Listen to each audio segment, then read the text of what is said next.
In this video, I'm going to be talking about the chain rule. Now to start, I want you to think about which of these functions are we able to take the derivative of, right? There's two of them, A and C look pretty clearly like product and quotient, so I think we could take the derivative of those using the rules that we learned about last time. And I'll just do that for you real quick.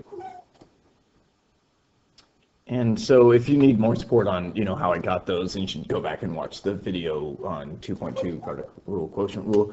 But these other two, okay, so B, we are actually going to be able to take the derivative of. We just need to rewrite it as a product, right? Because sine squared x is just sine of x squared, which is sine of x times sine of x. I'm just going to do that down here, and I'll just rewrite it as sine x times the sine x.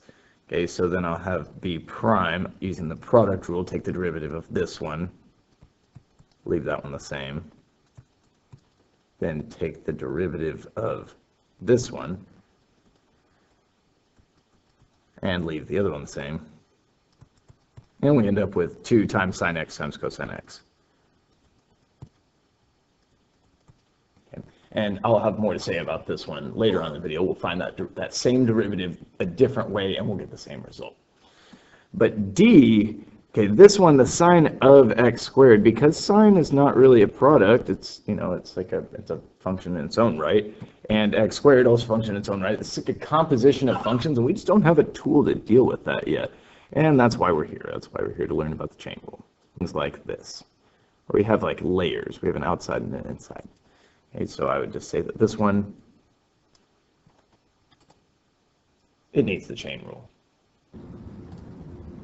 So the chain rule tells us how to deal with the derivative of a composite function. It tells us that the derivative of f of g of x, what we do is we take the derivative of the outside while leaving the inside the same, and then we multiply by the derivative of the inside. Okay? And proof of this is available on my channel. You just go and search proof of chain rule. Okay? And so let's do a quick example. So I said before that sine of x squared was the type of thing that needed the chain rule in order to take the derivative, and that's true. So what we need to do is we need to identify the outside and the inside. Okay, so using kind of the same color scheme that I used up above when I was stating the chain rule, I'm going to identify that sine is on the outside and x squared is on the inside. Okay? So when we go to take the derivative of d, we're going to take the derivative of sine of a thing. And well, you know that sine of x, the derivative of sine of x is cosine of x. So it stands to reason that the derivative of sine of a thing is going to be cosine of a thing. But then what we learned right here from the chain rule is that then we have to multiply by the derivative of that thing. So it's going to be cosine of, we'll leave the inside the same, it'll be x squared, and then we'll multiply by the derivative of the inside, and that's going to be the derivative of x squared, and that's going to be 2x. Okay?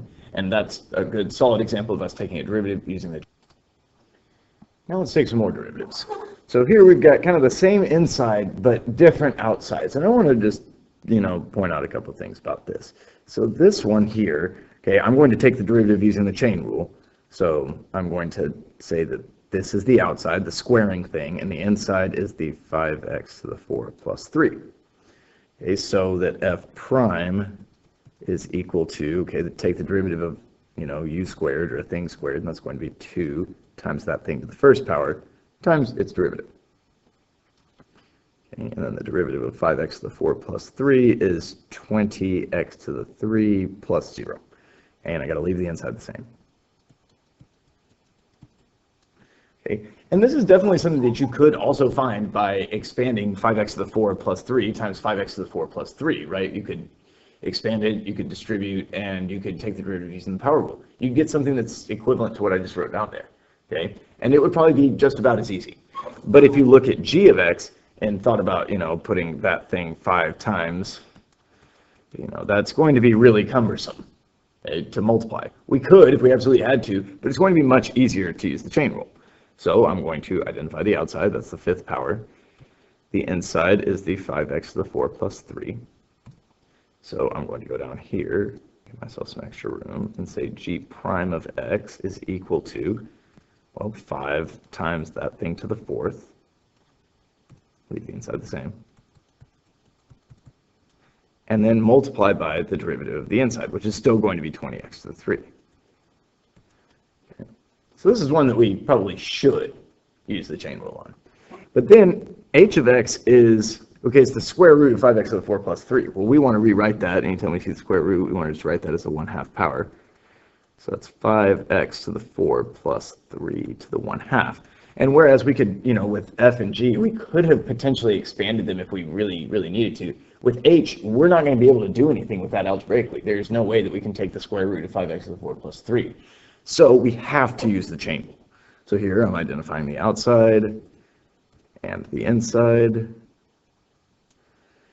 And I'm going to take the derivative, saying, okay, the derivative of something to the half is 1/2 times that thing to the negative half times the derivative of that. Okay, so that's going to be times that 20x to the third again. And we need to leave the inside the same. So that's 5x to the 4 plus 3. Okay. So, in conclusion, I'd say you can use the chain. You definitely should use the chain rule on G, but you must use the chain rule on H. Now I want to talk to you about sine squared x. Okay, that's something that, there's been confusion on in my class in the past, and I expect that, there's at least a few of us that are not entirely sure about the difference between these things, right? These all kind of look, related, right? And what's the difference between them? And I think the first thing I want to tell you is that this one and this one are generally mean the same thing.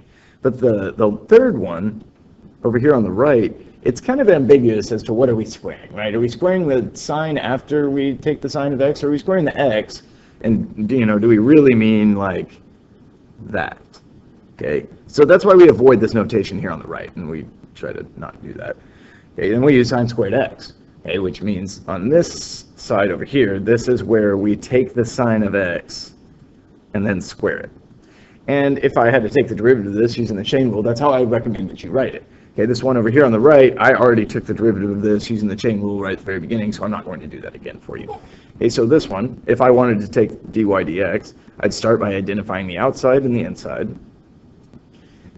Okay, and I would say that dy dx, I wanted to take the derivative by taking the derivative of the outside, 2 times sine of x to the first power,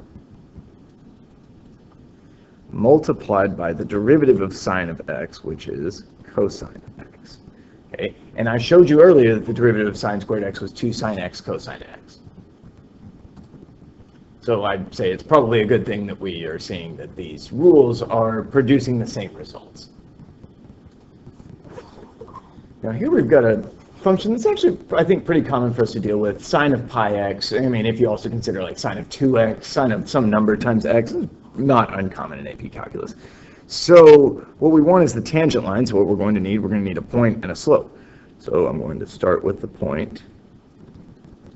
Okay, x is going to be 5/6. And y is going to be the sine of pi times 5/6. That's going to be sine of 5 pi over 6.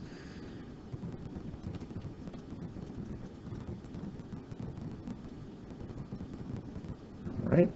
Then, and I mean, I could go and figure out what that is, but I know that where the point involves trig, the slope is generally going to involve trig as well, so I'm just going to set up for that now. Okay, so dy dx is going to be, okay, identify the outside as sine and the inside is pi times x. So dy dx is take the derivative of the outside. The derivative of sine is cosine. Leave the inside the same. And then multiply by the derivative of the inside, which is the derivative of pi times x, which is just going to be pi, because we know that the derivative of a number times x is just that number. Okay. So at the point where x is 5/6, dy dx is going to be pi times the cosine of 5 pi over 6. Okay, so now we need to do some trig work. 5 pi over 6 is less than 1 pi, so I know it's going to be in the upper half of the unit circle. Okay, and I also know that it's pretty close to pi, so it's probably going to be on the second quadrant. And these pi over 6s, they have a 30-degree reference angle, so it's going to be over here. All right. And what we know is that, okay, this long triangle, it's a 30, 60, 90. Hypotenuse is 1. short leg is a half, long leg is root 3 over 2. But over here, I'm in the second quadrant where x is negative and y is positive, so I'm going to make that negative. Okay, and if I'm interested in finding the sine of 5 pi over 6, I'm going to do SOHCAHTOA, opposite over hypotenuse. Okay, that's going to be 1/2 divided by 1. It's going to be 1/2. So I'll say that's 5 over 6 and 1 over 2. Okay. And then over here for the slope, I want to find the cosine of 5 pi over 6. So I'll look over here, SOHCAHTOA, adjacent over hypotenuse, that's going to be negative root 3 over 2 divided by 1. Okay, so that's going to be equal to negative pi square root 3 divided by 2. And that's a very irrational number. So I've got a point and a slope. I'm ready to write down my equation. I'll just plug in all my data into the point-slope form of a line, and I'll be happy because I've got a tangent line. All right, now let's do an example that involves one of the tables, right? And this is a table that I'm actually going to be coming back and using quite a bit in the next unit because of the positive-negative thing. But okay, and this one actually, this came from a not too far back AP exam. This was, at least on my notes, I'm seeing that this is related to 2014 AB free response number 4. Okay, so if h is log of f of x, find h prime of 3. Okay, well, the first order of business is going to be finding h prime of x, right? And then we can plug in 3 and see what happens. So, all right, I'm going to identify my outside, that's log, and the inside is f. Okay. Well, we know that the derivative of natural log of x is 1 over x. So the derivative of natural log of f of x would at least start out with 1 over f of x. Right? And then we'll multiply by the derivative of the inside. Okay, so hold on, I'm going to copy the inside, leaving it the same. And then we're going to multiply by the derivative of f, which is going to be f prime of x. Now, I'm going to just kind of rewrite this as f prime of x divided by f of x. Okay? And that's a pattern that we're actually going to come back on, in a few months when we start to anti-differentiate and look at this f prime divided by f pattern a little more closely. Okay, but not for now. This is just, we're just going to plug in 3, get ourselves some values, and be happy. So h prime of 3 is equal to f prime of 3 divided by f of 3. Okay, so where is f prime of 3? That's going to be right there. It's 1/2. And then f of 3 is right there. That's 7. And I will just put that there. You could say that's 1 over 14, or you could say it's 1/2 divided by 7. All right, maybe I adjust it a little bit and say, what if h of x is g of log of x, right? Let's switch the outside and inside and see how does that going to play out different. And find h prime of e. Okay, so first order of business is going to be find h prime of x using the chain rule. I'm going to identify the outside and the inside. Okay, I'm going to say h prime of x is take the derivative of the outside while leaving the inside the same, and then multiply by the derivative of the inside. The derivative of natural log of x is 1 over x. Okay, so that means that h prime of e is equal to g prime of natural log of e times 1 over e. Okay, natural log of e is, what is the special exponent that I have to put on e to get e? And that would be the first exponent, right? So that means the natural log of e is 1.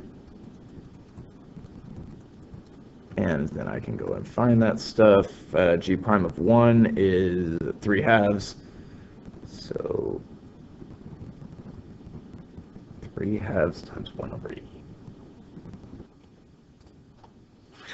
Now let's switch over and do an example that involves a graph. Okay, so the graph of y equals g of x is shown below, and u of x is equal to x times g of 2x. Find the value of u prime of 1. So this one's going to involve 2 rules at once because, okay, I've got the product between x and g of 2x, but I'm also going to have chain because I've got 2x inside of g. Okay. So this is going to be, all right, u prime of x is, okay, take the derivative of x, that's 1, and leave the other thing the same.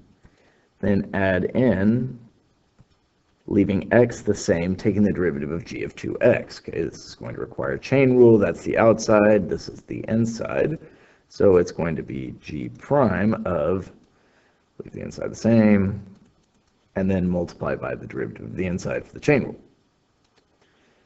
So that u prime of 1 is equal to g of 2 plus 1 times g prime of 2 times 2. So that'll be 2g prime of 2. All right, over here, let's go over here to where x is equal to 2. Okay, where x is equal to 2, g is negative 1. And then g prime is the slope.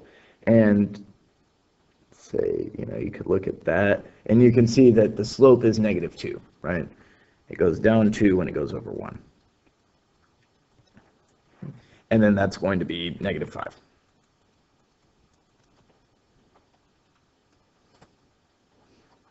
And here we've got an interesting composition of functions. We've got g of x. That's the type of thing that I feel like I've been seeing more on the College Board stuff lately, that I didn't used to, include in my notes or whatever, but I'm just going to show you one of these right now. So first I want you to, find v of negative 4. So v of negative 4 equals g of negative 4. Okay, so I go over to the graph and I see that g of negative 4 is 1 right there. So that's equal to g of 1, and that's equal to, well, also 1. All right. So there's that. Okay, that's great, but let me get some of that work out of the way so I can find v prime of 4, negative 4. Now to find v prime of negative 4, I need to find v prime of x first. Okay, and this is going to definitely be a chain rule situation, having an outside and an inside. So I'm going to say, all right, v prime of x is going to be equal to take the derivative of the outside while leaving the inside the same, then multiply by the derivative of the inside. Well, that's just going to be another factor of g prime. All right, and I'm going to start plugging in on x for negative 4. V prime of negative 4 is going to be g prime of g of negative 4, but we already found that g of negative 4 was 1, so I'm going to actually plug that in right here, times g prime of negative 4. Okay, and if you were not seeing, all right, I was substituting negative 4 in here, and I saw that when we did that earlier, we got 1, so that's why I put 1 there. Okay, then I've got g prime of 1 is looking like that's 1, so, again, we're having a negative 2 slope, or maybe, I don't know, maybe it'd be easier for you to see it like this, where 1's in the middle, where it went down 4 when it went over 2. So again, that's a negative 2 slope. So negative 2 times g prime of negative 4 is going to be, okay, this is a negative 1 slope. All right. Occasionally we'll have to take derivatives of functions that have, more than one layer of chain, right? Like this one. This one's got taking 4x squared, then taking the sine of that, and then cubing that number. Okay, so this is going to have multiple layers, and so I'm just going to need to be more conscientious when I'm taking the derivative using the chain rule. So I think the sine cubed thing, just like sine squared, I recommend that you rewrite it as sine of 4x squared, then maybe throw some brackets around it and give it a third power. Okay, so it's a little more obvious what's the outside and the inside. Now I'll have a little more to say about other situations where we can make it more obvious for ourselves what's the outside and the inside. But I can say, okay, the third power, the cubing, that's the very most outside. Then the next thing, working our way in, is sine of 4x squared. And so the innermost layer will be this 4x squared there, right? All right, so when I go to take dy dx, I start by taking the derivative of the outermost thing. So the derivative of something to the 3 is going to be, at least starting with, 3 times that thing squared. And then we'll multiply by the derivative of that thing to account for the chain rule. But first, we got to leave the inside the same. So this is sine of 4x squared. And if you wanted to write that as 3 sine squared 4x squared, be my guest. I'm just not going to. Okay, then I'm going to multiply by the derivative of the inside, or the next layer, which is going to be sine. We know that the derivative of sine of a thing is cosine of that thing. But we need to leave the inside the same. And then multiply by the derivative of the inside. And at this point, we're multiplying by the derivative of the green thing with little dash marks underneath it. And that would be 8x to the first. And that's going to be a suitable derivative for us. We could certainly, clean this up and write it this if we wanted. And we might actually need to if this was like a multiple choice scenario. But, and for your response on the quiz or whatever, you are perfectly safe to stop right there. Now, I have another example of multiple layers of chain for you, but it's got exponentials in it, and I just wanted to kind of show you this first, because I have seen in my class in previous years that exponentials with chain rule is kind of a place where people trip up. Okay, they have a harder time identifying what's on the outside and the inside, compounded by the fact that e to the x is its own derivative, right? So what I recommend doing, if you're having a tough time seeing this, is go back to the way they used to write this in textbooks before they had nice exponent typesetting things. They would write it as exp 2x. Okay, maybe I'll use a square bracket just to be really obvious here what I'm doing. And so this is, kind of outdated notation because now we have typesetting software, we've got computers, and we can put exponents inside exponents, and we could probably even put multiple layers of exponents inside exponents and not have a problem. But it was a time where this was really troublesome. So they wrote it like this so they could keep it all in one line. They didn't have to have those special characters that they would put up in an exponent. And this would actually have prime, because we can look and say, all right, here is my outside, and there's my inside. Okay? And we know that the derivative of e to the x is e to the x. So the derivative of e to the u is going to be e to the u times the derivative of u with respect to x. It's another way of saying the chain rule. So it's going to be the derivative of e to a thing is e to that thing. So it's e to the, leave the inside the same, and then we will multiply by the derivative of the inside, which is going to be 2. And I forgot to leave the inside the same. There it is. Okay, so it's 2e to the 2x. Both of these derivatives here are very common to have to take in this class, and then antiderivatives will take the antiderivatives of these two once that time comes. So I'm going to rewrite this thing as e to the negative x, so that it's a little more obvious when I go to take the derivative. I'm going to need to use the chain rule. That's the outside. This is the inside. So g prime of x is equal to, take the derivative of the outside, well, the derivative of e to the thing is e to the thing, leave the inside the same, then multiply by the derivative of the inside, that's going to be a negative 1. Okay? So we could write that as negative e to the negative x. So back to the multiple layers situation, if we have e to the sine of x squared, find dy dx. Okay, so I need to rewrite this. Or I don't need to, but it might help your eye to rewrite it as y equals e to the sine of x squared. Really help us focus in on our layers. So this is the outside, this is the next layer, and then this is the most inside. Okay. So if I want to find dy dx, I know that e to the thing is its own derivative. So I'm going to need to leave the inside the same, and I feel like the inside is going to need a little more room, and that's why I might leave myself that much room. So that'll be sine of x squared, and then I will multiply by the derivative of the inside of the exponential. So that's going to be the derivative of sine, which is cosine. We'll leave the inside the same. And then we'll multiply by the derivative of the innermost layer, and the derivative of the innermost layer is going to be the derivative of x squared is 2x. Oh. All right. Okay. Yeah, I was thinking about rewriting this like I did below, but I don't really see any benefit to that, so I'm just going to move on. Okay, now I need to just take a quick second and tell you about some other exponentials and other logs besides, natural base exponent and natural base or natural logs. Like something like 2 to the x. Okay, so the theorem is that the derivative of a number to the x is that number to the x times the natural log of that number. So for 2 to the x, that means that its derivative will be 2 to the x times the natural log of 2. Okay, I might just hold on for a second before I go into the 2 to the x case and talk about the derivative of e to the x.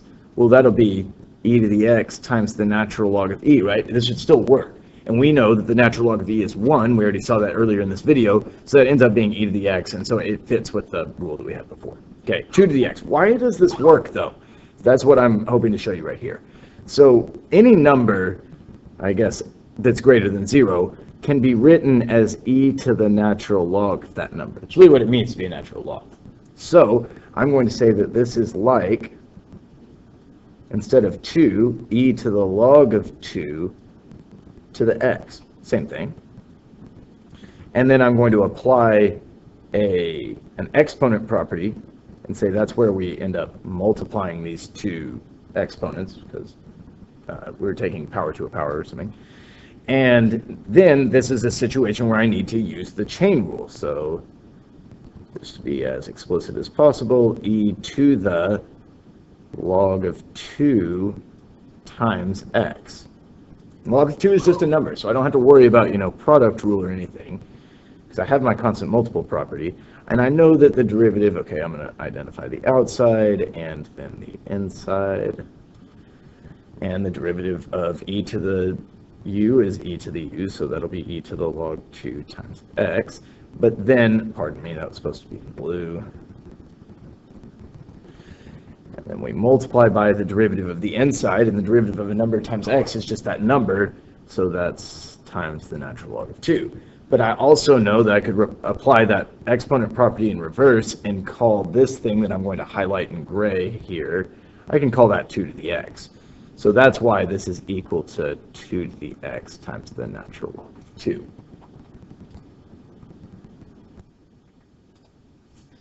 And while the derivative or antiderivative of 2 to the x will show up on, some College Board things, well, it's extremely rare, I am really not familiar with any that use logs besides natural log.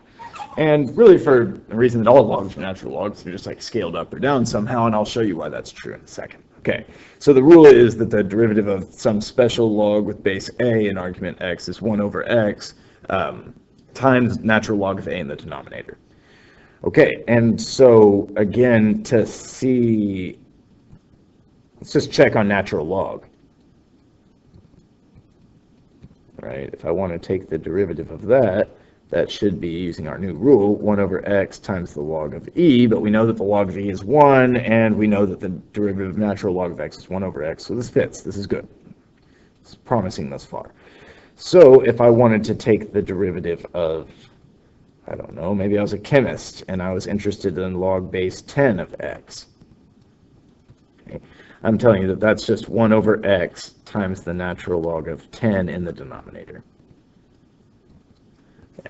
But I'm hoping to show you why that's true, and I just want to remind you of the change of base formula for logarithms, which is where I said that all logs are actually natural logs. They're just scaled up or scaled down by some factor of, natural log of a. And so if I was going to take the derivative of log base 10 of x, what I'm really doing is taking the derivative of natural log x divided by natural log of 10. But natural log of 10 is just a number. So it'd be like, taking the derivative of x divided by 2. I could write that, as a number times log x. And we know about our constant multiple property of derivatives is that the derivative of 1 over log 10 times a function is going to be 1 over log 10 times the derivative of that function. So that's 1 over log of 10 multiplied by the derivative of natural log of x, which is 1 over x. Okay, but again, this is not very relevant to AP Calculus, right? These other logs, they just aren't really going to show up in this class. Now, I do have some extra algebraic examples at the bottom of the notes packet if you're looking and following along with that. but I already recorded the solutions to those along with the extra practice problems for this section. So if you're interested in that, you can go look on my channel for more chain rule practice.